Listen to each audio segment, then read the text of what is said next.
Hello and welcome to Darkness Descending presents the North American Starcraft Amateur League, Season 1, Week number 4, Game number 1 between player Glorfindel, who's the red Protoss in the bottom left, and player Wrath, who is the green Zerg in the top right.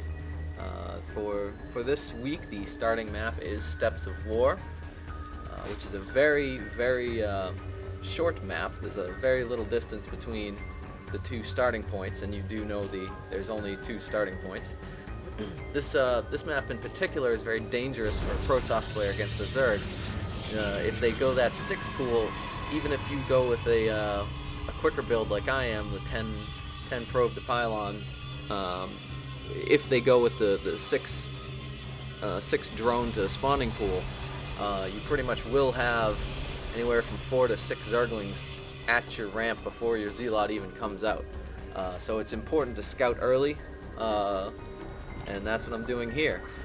Once I see that there's a gas, he's clearly not going for the 6 pool, so for me, I abandon that line of thinking that you have to defend it. But I go ahead and put down my gateway.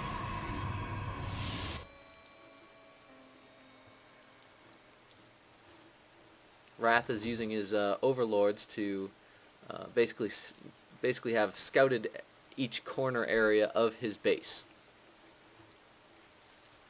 Lots of times with Zerg players, because it takes Protoss players so long to get to Stalkers, they'll actually send their overlord into your base so they can directly watch what you're doing, but he chose not to. I think he's just trying to be wary of some sort of proxy push.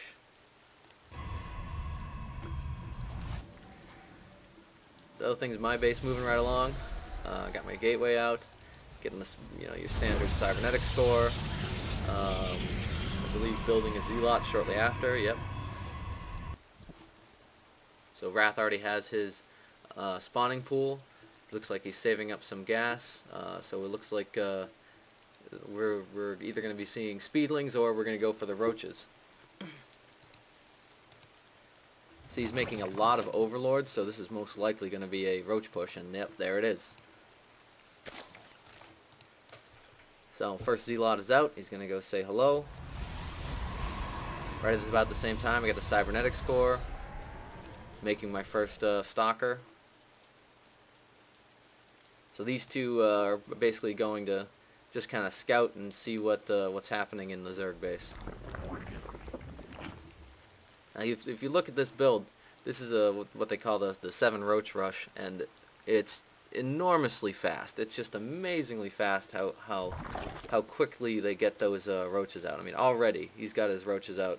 My Zealot's just kind of hanging out, waiting for my stalker to show up.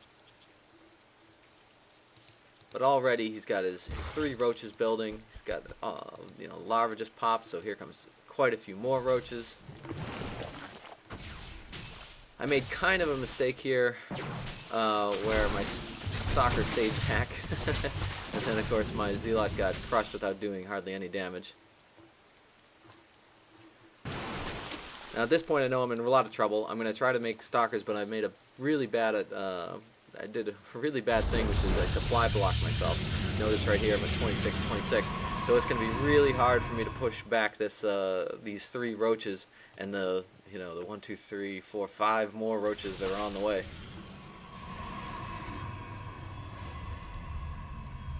So I have my 2 stalkers to his 3 roaches, trying to micromanage them so keeping them alive.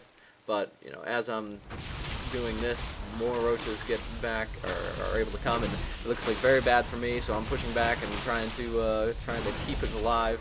I made that forge, which is a really bad idea at this point. Oh, there goes my stalker. Going to use the probes as a last-ditch effort. And oh, that looks like that might just be the good game. Because I'm simply not going to get that immortal out in time. It's just done too much damage to my mineral line at this point, and I've hardly been able to kill anything of his. So, good game, Wrath, and I'll see you in game 2.